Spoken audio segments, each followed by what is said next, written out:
Thank you very much, Right Honorable Speaker and honorable members. I hope my paper has been uploaded on the system because I submitted it in time. And given that you have given me 10 minutes, I will speak to the statement without reading it verbatim in the interest of time. This is a statement on the status of the Bundibujo Ebola virus disease outbreak presented to the Parliament of Uganda. Right Honorable Speaker and honorable members, I rise to provide Parliament and the people of Uganda with an update on the Bundibujo Ebola virus disease outbreak, which the Ministry of Health declared on the 15th of May, 2026. And this statement covers the current epidemiological situation, the government's multi-sector response, key partnerships, ongoing risks, and the strategic priorities guiding our actions as we work to bring this outbreak to a complete end. I want to begin by assuring the August House and all Ugandans that the government of Uganda has responded to this outbreak with speed, transparency, and determination. We have mobilized our national systems, activated international partnerships, and maintained open communication with the public at every stage. And the outcomes achieved to date are a direct result of these efforts. Let me briefly tell you about what Bundibujo Ebola virus is, especially to the people of Bundibujo, because there is a misunderstanding when we say Bundibujo virus. Some people think there is an outbreak in the Bundibujo district. Now, Ebola is what we call a zoonotic disease. Zoonotic disease means the disease-causing organism ordinarily resides in an animal, but it can cross over to a human being and cause a disease. So those diseases are called zoonosis. By the time we finish this parliament, you will be up to date with the medical issues. So that means that the Ebola virus, which causes Ebola disease, the reservoir is in animals. And the bat, the fruit bat, is the one which usually harbors this virus. But also it thrives in primates, non-human primates, and some other animals. So when it crosses over to human beings, it causes a disease. Now, the first case of Ebola was identified in 1976. There was a simultaneous outbreak in DRC and Sudan, the current South Sudan. And Ebola is the name of a river which is in the DRC. So it derives its name from the Ebola River because the first outbreak was in a community around River Ebola in Congo. I am paraphrasing my statement. I will not read verbatim. Now, so the first outbreak was in Congo, Zaire then. So that strain of the virus was called Ebola Zaire. So there is a strain called Ebola Zaire. Then the strain which was in Sudan was different. It was called Ebola Sudan. Now in 2007, 2008, we had an outbreak in the Bundibujo district, western Uganda. And when the scientists checked the virus, the strain was different from the previous ones. So it was named Ebola Bundibujo. Are you following, class? So Ebola Bundibujo, Ebola Bundibujo refers to that strain of the virus which first hit us in Bundibujo and was different from the previous strains. There are 6 strains. Strain means a subtype, a different type.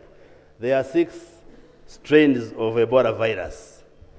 But the ones of public health importance are those three: Ebola Zaire, Ebola Sudan, and Ebola Bundibujo.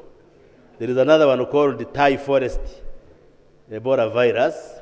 It was first identified in Ivory Coast, I think 1989. There is another one called the Reston virus, but it doesn't cause disease in human beings. There's another one called the Bombali virus, which was identified in Sierra Leone. But those last three are not very much of public health importance because they are not associated with human infections. So I just wanted to give you that background for us to understand. So the people of Bundibujo, because I have received complaints that we should change the name because it creates stigma for the people of Bundibujo. But that's how the international scientific community named it, because it was first isolated in the Bundibujo, which is in western Uganda. I can also add that since 1976, we have had about 40 outbreaks and flare-ups in the last 50 years, and I will speak to the importance of that. Congo, DRC, they are now witnessing the 17th outbreak. Here in Uganda, we are witnessing the 9th outbreak of Ebola. The first one was the 2000, which ravaged northern Uganda. You recall when we lost one of our prominent doctors, Dr. Rukwia. That was the first outbreak of Ebola in 2000. Since then, we have had several outbreaks and flare-ups, and this is the 9th. Let me give you the statistics as 15th of May, no, before that, on the 10th of May, a Congolese national came into Uganda and he was sick and he was admitted at Chibuli Hospital. Little did the health workers know that this was a case of Ebola disease. And he died on the 14th, 4 days later. When he died, the health workers were suspicious. They took samples from him, and on the 15th of May, they confirmed this was a case of Ebola. And that's why the Ministry of Health announced that there is an outbreak of Ebola after confirming the death of that Congolese. His body was returned and buried in DRC. So since then, this is what has happened. As of today, we have registered 20 confirmed cases. Those are cases that have tested positive for Ebola disease. And all of them, it is this very strain of Ebola Bundibujo. Over the 20, 15 are Congolese nationals who came into Uganda seeking medical care. So you can say the outbreak we've been managing is an imported outbreak because the epicenter where it originated is in Congo. And now it came to Uganda because the Congolese were coming for medical care in Uganda. So over the 2015 were Congolese nationals who crossed over to Uganda. Now, especially the first case, because the health workers didn't know it was Ebola, 4 of our health workers got infected. And then, so those are 15 plus 4, those are 19. Then 1 was a driver who transported one of the Congolese when he was coming. That is the 20. Now, of the 20, 2 unfortunately died. They were Congolese nationals. And when they died, their bodies were taken back to Congo for safe and dignified burial. That leaves a balance of 18. Now, the 18, they have been managed in our Ebola treatment unit in Morago, and I am happy to say that this morning I presided over a function where we discharged the last patient.